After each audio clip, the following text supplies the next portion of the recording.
Hi guys, welcome back to another tutorial. In this video we're going to look at attaching a collision box to her hand so that when she punches you, you take some damage or something happens like an explosion. So what we're going to do first is we're going to go onto our zombie character skeletal mesh. And in here we're going to select the skeleton tree. Now my character punches with her right hand, your character might be a little bit different, but I'm going to find the right hand, right click it and add a socket.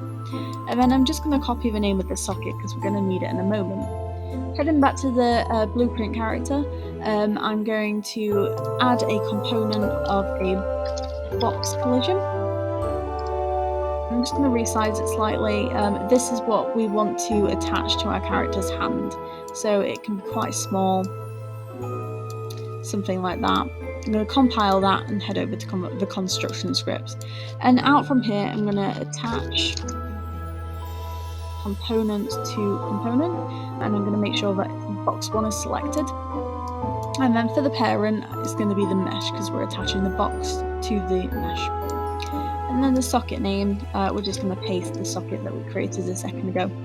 So when we compile this, you can see in the viewport that the box is now connected to the character's hand.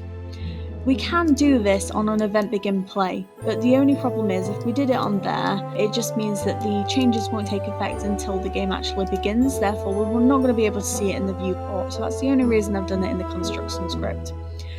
Okay, so now we've done that, we can go on our event graph, we can select our box and we can add an event for on begin overlap. So when it overlaps with our character, so we need to cast to our third person character, then we're going to want something to happen. But first, we need to actually check if the character's punching. Now, we already made this boolean a couple of tutorials ago, so we're going to grab a reference to that, and then we're going to hook that up to a branch. And if it's true, so if the player is punching, then it can continue on with the blueprint. So as a third person character, we're going to go and we're going to get actor location. And we're going to come out from a true and we're going to spawn emitter at location. We're going to plug that into there. So this emitter, I had to re-record this tutorial because I realised that I had no starter content. Hopefully you've got starter content and you've got an explosion in there, but for me I had to download a variety FX pack in order to actually get it. So I'm just going to use that explosion and we can see what happens. So let's press play. And let's wait for the character to find us and come over to where we are. And when they punch, okay, maybe I'm not close enough. There we go, so you can see that the explosion is happening somewhere. It might be under the map. Oh, there we go, it was just preparing shaders. So you can see that you're definitely taking some sort of damage with that. Now what you can do, if you are using the standard explosion from the starter content, then it might be spawning at your feet. So what you can do there is right click on this return value, let's just break this link for now, and then split the spin structure. And then from there we can use the z-axis, which is your,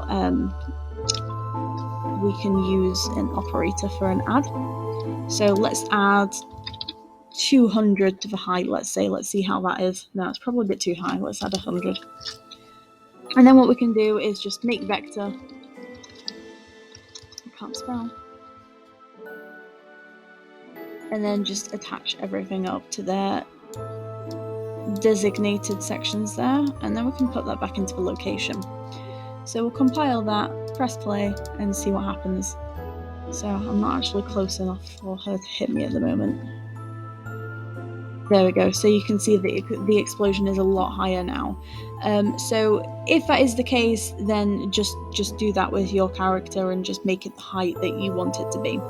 Now, if you don't want to do it like that and you'd prefer to do it as a health bar or something like that, then by all means give it a go. You'll just need to make a health variable on your third person character and affect it like that.